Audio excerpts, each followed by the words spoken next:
C'est bon. Là, on peut redescendre la pression.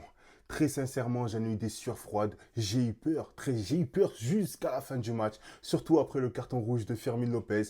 Et oui, c'est la victoire du FC Barcelone qui enfin a l'occasion de redevenir maître de son destin. Parce que oui, il reste quand même un match face au Real Madrid, face à l'Atlético Madrid. Dans tous les cas, il reste encore beaucoup de matchs jusqu'à la fin de saison. Mais quand on pense au fait qu'il y avait quand même 7 points d'écart avec le Real Madrid, c'est pas rien. Et heureusement qu'on profite du match nul entre l'Atlético Madrid et le Real Madrid. Parce que ce soir, c'était la victoire ou rien. Un match nul n'aurait pas été acceptable et encore moins une défaite. Et le FC Barcelone réussit à s'en sortir, réussit à prendre les devants sur cette équipe du FC Séville qui très franchement n'a pas été facile à jouer. Il s'est passé beaucoup de choses dans ce match-là, donc on va essayer de revenir sur un maximum de choses. Donc avant cela, bienvenue à tous sur la chaîne Lego de couleurs. J'espère que vous allez bien. Restez bien branchés jusqu'à la fin de la vidéo. Let's go. Alors moi, sincèrement, j'ai envie de vous dire quand même que ce match-là, il commence plutôt bien. Ouverture du score de Lewandowski, qui est toujours en course et en tête pour le Pichichi. Actuellement, il est quand même vachement en concurrence avec Kylian Mbappé. Donc, on a un but de Lewandowski qui fait du bien. Maintenant, là où le problème se pose, c'est que tu fais une bonne entame de match, mais la réaction du FC Séville, en tout cas, l'occasion que tu laisses au FC Séville, le manque de concentration qu'il y a eu lors de la remise en jeu, moi, je suis désolé, c'est pas bon. Très franchement, c'est pas bon. L'alignement défensif, il était pas bon. Alors moi, j'ai plutôt eu l'impression que le Barça avait quand même envie de bien faire, de mettre un gros coup de pression, pardon, sur le FC Séville. Maintenant, voilà, ils se sont laissés un peu trop emporter, je trouve. Et c'est ce qui a permis au FC Séville de revenir en ne serait-ce que 20 secondes. Et à partir de ce moment-là, le match se complique et il y a pas mal de choses. Et une des choses sur lesquelles j'aimerais revenir, c'est quand même le niveau de Gavi dans ce match-là, qui personnellement, j'ai pas trouvé bon. Moi, Gavi, pour l'instant, son début de saison, je le trouve assez moyen depuis qu'il est revenu. Alors oui, là, il aura quand même besoin de plus de temps pour revenir. Mais en tout cas, dans ce match-là, c'était pas un match pour lui. Hansi Flick fait des changements en deuxième mi-temps. Le Barça se sent beaucoup mieux. Et encore une fois, belle entame de seconde période. Le FC Barcelone qui ouvre le score en seulement 3 minutes lors de la deuxième mi-temps. Et quelle entrée fracassante de Fermín Lopez, encore une fois. Très franchement, les rentrées de Fermín Lopez, elles font plaisir. Mais le carton rouge aurait pu nous mettre dans une situation plus que compliquée. Ça n'a pas été le cas.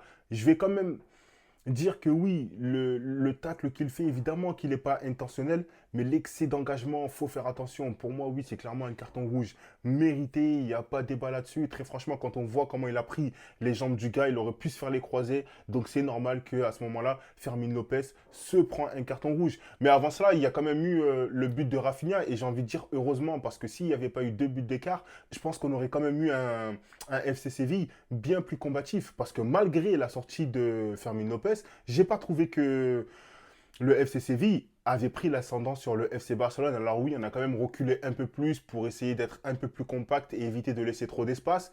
Mais au-delà de ça, le Barça marque quand même un quatrième but en étant seulement à 10. Et très franchement, c'est exceptionnel. Quand on voit le match, le Classico, il s'était passé quoi déjà? Le Classico face au Real Madrid, on était à 10 contre 11. Le FC Barcelone a réussi à se maintenir. Et là, encore une fois, ça a encore été le cas. Donc, on voit qu'on a un FC Barcelone qui reste soudé malgré la difficulté. Ensuite, j'aimerais aussi revenir sur le but de Rafinha. Franchement, magnifique but. Belle prise d'initiative. Il est trop fort. Il est trop fort. J'entends déjà parler de Rafinha Ballon d'Or, tout ça. C'est vrai qu'il a des stats monstrueuses actuellement. J'ai pas les chiffres exacts en tête, donc je vais pas les dire pour éviter de dire des conneries. Mais très franchement, il affiche de très, très, très belles stats. Le niveau qu'il a Rafinha cette saison, il est stratosphérique. Et très franchement, je me disais qu'en première mi-temps, j'en attendais quand même beaucoup plus de lui. Je ne l'ai pas trouvé très efficace dans le jeu, ni dans les appels. On sait qu'il est capable de mieux, c'était pas son meilleur match, mais le but qu'il marque, franchement, nous permet en tout cas de prendre complètement l'ascendant à ce moment-là sur le FC Séville, même si c'est vrai qu'après, il y a eu le carton rouge. J'ai trouvé que Lamine Yamal aussi, c'était quand même pas mal de pertes de balles. Il a loupé de grosses occasions, je trouvais. Quelquefois, des mauvaises prises de décision, mais encore une fois, ça reste un joueur dangereux, ça reste un joueur qui attire les défenseurs. Et il est trop fort, Lamine Yamal, tout simplement. À un moment donné, il fait une passe pour Jules Koundé, c'était exceptionnel.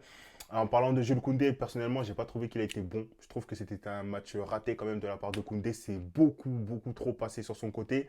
Alors oui, il a essayé d'apporter un surnombre offensif, mais au-delà de ça, je trouvais que défensivement, c'était pas ça. Après, la défense au global, elle n'a pas non plus été exceptionnelle. Je trouve qu'au niveau de l'alignement défensif, le Barça fait trop attention à être bien droit Et du coup, tu perds de temps en temps de vue les joueurs du FC Séville. Et très franchement, ils avaient quand même une belle attaque. Ils auraient pu nous faire beaucoup plus mal. Mais j'ai trouvé qu'aussi c'était un très très bon match de la part de Chesney.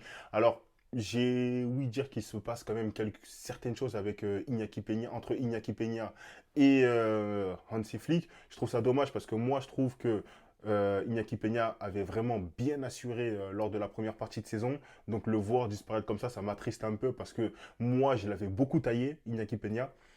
J'avais peur. Et au final, il avait bien géré face au Bayern, face au Real Madrid. Donc voilà, je trouve que c'est dommage. J'espère que ça va s'arranger. Mais en tout cas, voilà, Chesney, il assure son rôle et très franchement, il a bien joué. Mais juste encore une fois, je trouve que dans les sorties, moi, il me fait un peu peur. Il va falloir progresser en tout cas dans ce domaine-là. Alors, on avait une charnière centrale, Inigo Martinez avec Araujo. Bon, j'ai pas trouvé que c'était non plus un bon match de Araujo. Maintenant, c'est vraiment dommage qu'il se blesse et je pense que ça va être une blessure pour du long terme pour le coup. Ça m'inquiète un peu quand même. Donc, j'espère vraiment qu'il va revenir rapidement. Mais ça m'inquiète. Ça m'inquiète beaucoup. On a eu le droit au retour aussi de Daniel Olmo. J'espère aussi que lui aussi va moins se blesser ou même plus du tout jusqu'à la fin de saison. J'ai eu une grosse frayeur aussi pour Pedri. Moi, je vais dire les termes. Pedri, c'est le meilleur milieu actuellement. Pedri, c'est le meilleur milieu de terrain. Je suis désolé, mais les gars, parlez pas chinois avec moi. Parlez pas chinois avec moi parce que Pedri, il est trop fort. Pedri, il est exceptionnel. C'est un sniper, le mec. C'est un sniper. Pour tous ceux qui ont regardé le film John Wick, là, les headshots, tout ça, il vise pareil. Il vise pareil. La passe qu'il fait pour Fermin Lopez, encore une fois, magnifique. Les actions qu'il fait, magnifique. Dans l'entrejeu, tu vois, le mec, c'est un maestro. C'est lui qui distribue tout. Tout passe par Pedri. Sans Pedri, il n'y a rien. On pourrait parler du but de Rafinha, du but de Fermin Lopez, du but de Lewandowski. Mais pour moi, le meilleur joueur dans ce match-là, ça a été Pedri. Je ne sais pas pour vous, et dites-le moi dans le commentaire, peut-être que vous n'êtes pas d'accord avec moi. Dites-moi pour vous qui a été le meilleur joueur. Mais très sincèrement, moi, Pedri me choque. Pedri m'impressionne et j'espère vraiment qu'il va être épargné des blessures. J'ai vraiment eu peur pour son coude parce que ça avait l'air quand même de lui faire très très mal. J'espère qu'il va s'en remettre rapidement et qu'il n'aura vraiment rien de cassé. Maintenant, on va voir aussi par la suite comment Hansi Flick va gérer au niveau des rotations. On voit quand même qu'il essaie d'instaurer certaines petites choses.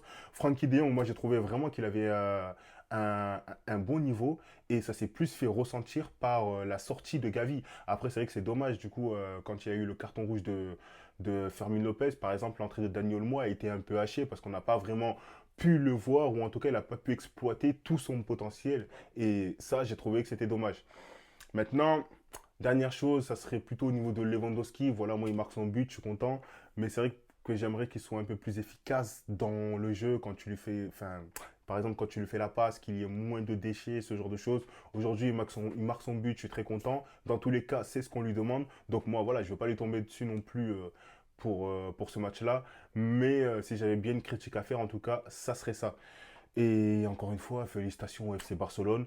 Enfin, on a l'occasion de pouvoir revenir sur l'Atlético Madrid, de pouvoir revenir sur le Real Madrid. Maintenant, le prochain match va être très très compliqué parce qu'on joue face au Rayo Vallecano et très franchement, c'est une excellente équipe de Liga. C'est une équipe vraiment qui fait très très peur. Mais surtout, le problème qui se pose avec cette équipe-là, c'est que face aux gros, ils rehaussent leur niveau de jeu à fond. On dirait une équipe taillée pour la Ligue des Champions quand ils jouent face à des gros de la Liga.